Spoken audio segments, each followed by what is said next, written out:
Hello everyone, welcome to another 3D scanning video, and this time I'm going to attempt to 3D scan this figurine right here. Very interesting. The only part I think we're going to have problems are the black areas, but I have prepared a solution for that and we'll see if it's going to work. So here is my setup. This is the Sony A7 III camera with the Tamron 35mm f2.8 1:2 macro lens. And for the flashes, I have the Godox MF12, and there's 4 of them. Each of them has a polarizing sheet glued in front, as well as these 2 Godox V350S.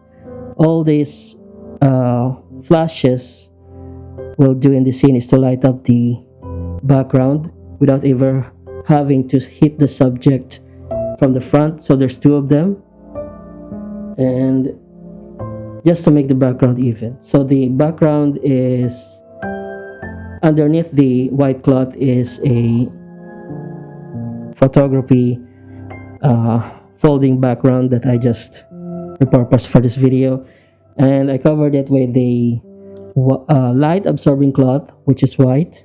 And here is our subject. So everything is set up. The polarizing filter is adjusted to get rid of the highlights and specular from the model.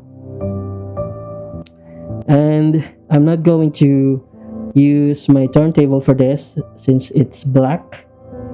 I might have to buy a white one. And since the model is basically static or hard, I just have to rotate it manually without ever using a turntable, just like that. So for the problematic areas of the mesh, which are the black parts, I'm going to use this baby powder to create areas of interest that the 3D photogrammetry or photogrammetry software can recognize and use as reference points.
Okay, so as you can see, I just used this brush, dipped it into the baby powder, and just brushed the surfaces that are very dark to create white points to help the photogrammetry software along.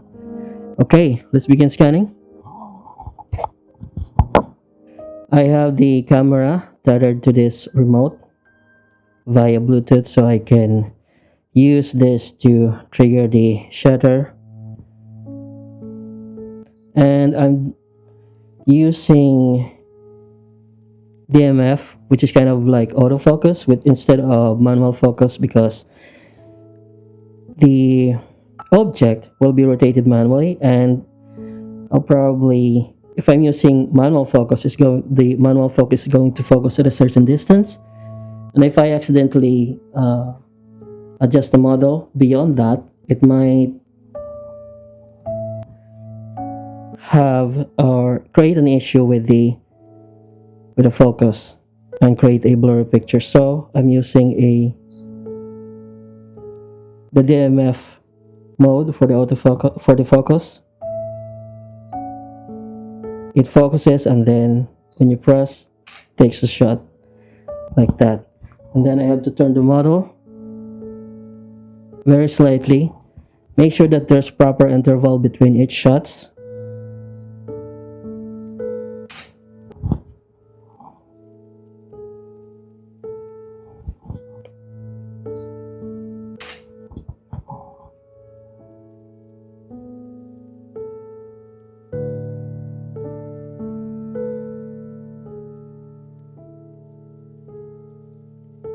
So I just finished the entire turn of the model for this angle, and let me show you the series of pictures that I did.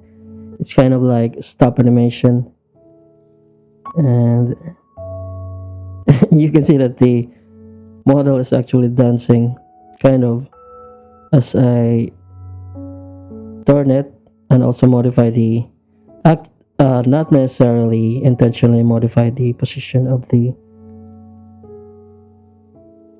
subject each time, but yeah, that's what that's why I told you that I am going to use autofocus for this, not manual focus, so as not to create an issue with the focus plane. Okay, now I have to raise up the camera and then try shooting at a higher angle.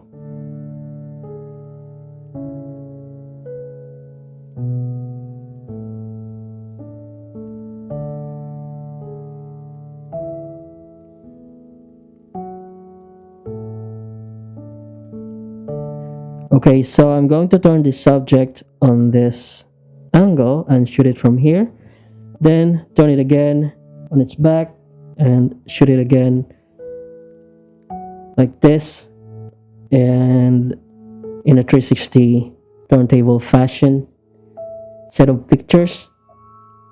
And the rule is you need to take more pictures than you think you actually need, so you don't run into any issues with the photogrammetry software.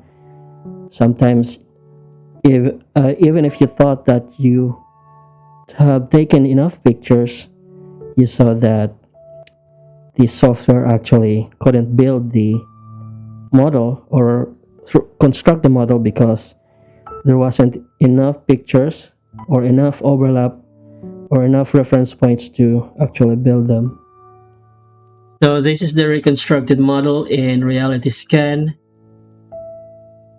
and I think our baby powder trick actually worked for the hair and for the legs as well as the base. I actually didn't use it for the moon here because there's already a lot of grunge details in that area to actually help the software, photogrammetry software, to construct it in 3D.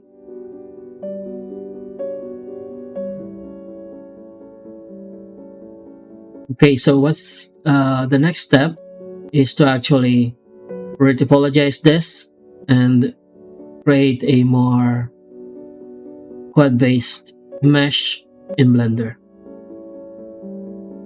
And here we are in Blender. I have retopologized the subject using instant meshes, then baked the details from the high-res mesh to this mesh using XNormal. I like using XNormal because it's pretty simple, really straightforward, and I think it makes less mistakes, at least when I try to use it. And another tip that I can give you is that for the black areas we use baby powder, right? That's for the darker areas. For the brighter, smoother areas like this white surface here, this was actually the photogrammetry software did not have a problem with this because it already has this really grungy details to serve as reference points. However, if it's totally smooth, you can use like really fine grounded coffee instead of the baby powder. There's another much better option, but I forgot, because the coffee can actually be, if you introduce any water to that, it can actually stick to the surface and make the surface really sticky. So there's another option, but I forgot about it. But basically, you use like white powder for the darker areas, and then darker, or yes, darker colored powder substance for the brighter areas.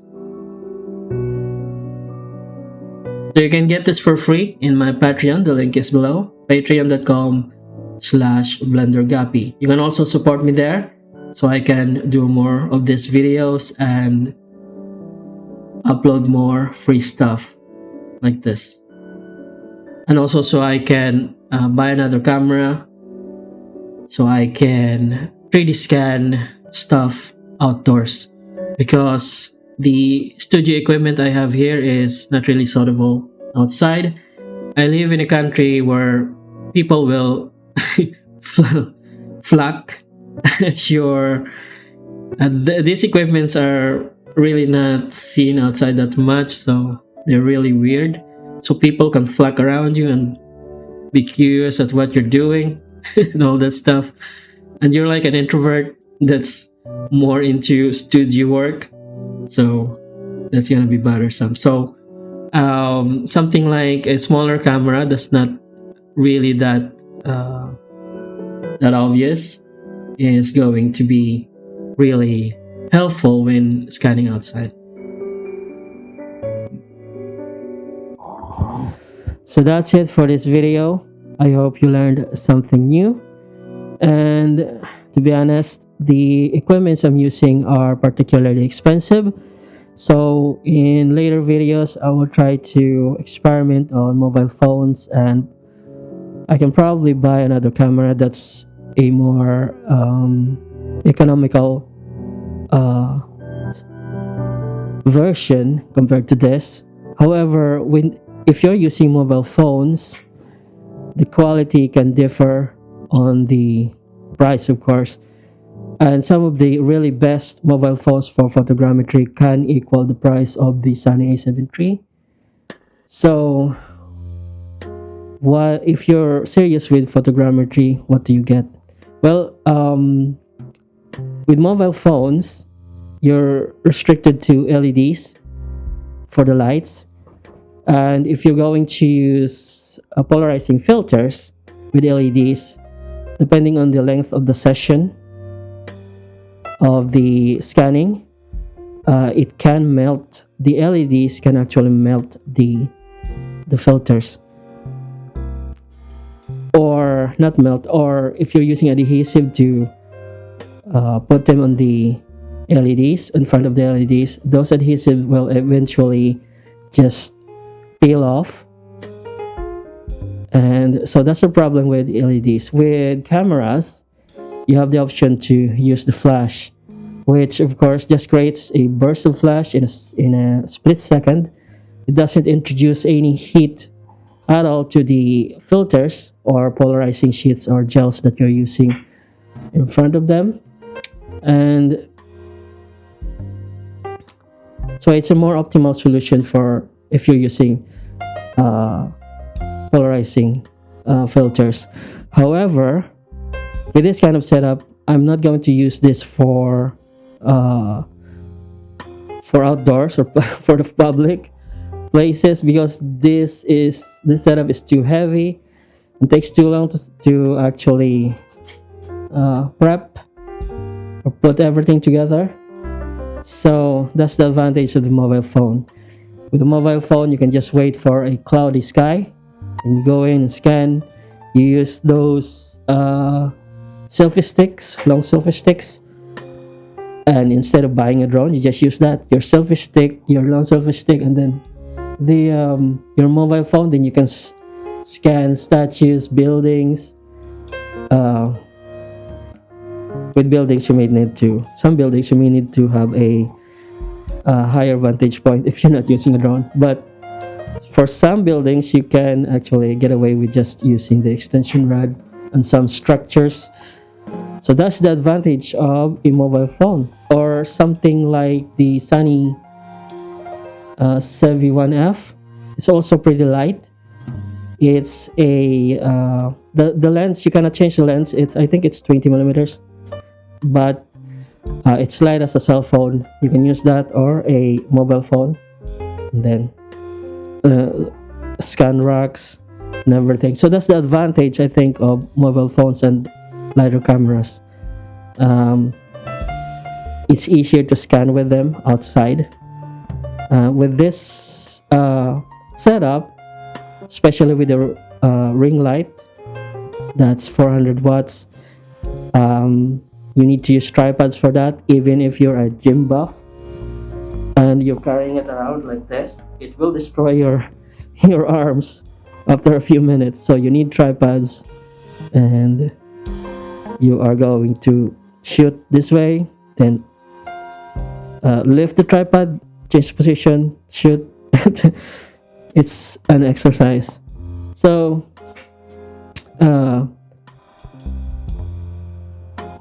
yeah, we'll try a mobile phone next time. My mobile phone is not that expensive. This is like I don't know, $140. So that's I think that's no, at $200. So that's like 10,000 plus pesos in my country. It's $200. So it's not that the really good cameras or mobile phones are at the $1,000 range, and that can take really sharp pictures. So yeah. I think but if I were to buy another camera, I'd just buy the Sony CV 1F, I think. So instead of the mobile phone, I can use it for creating movies like this, or shooting pictures. Okay, so if you're interested in any of the equipments you saw in this video, I put the link in the description. Those are affiliate links. If you buy through them, I get a small commission without any further cost to you, so you can support this channel, and also gives me more free time to think of stuff to give in my Patreon like this. So yeah, thank you for watching, and you have a nice day.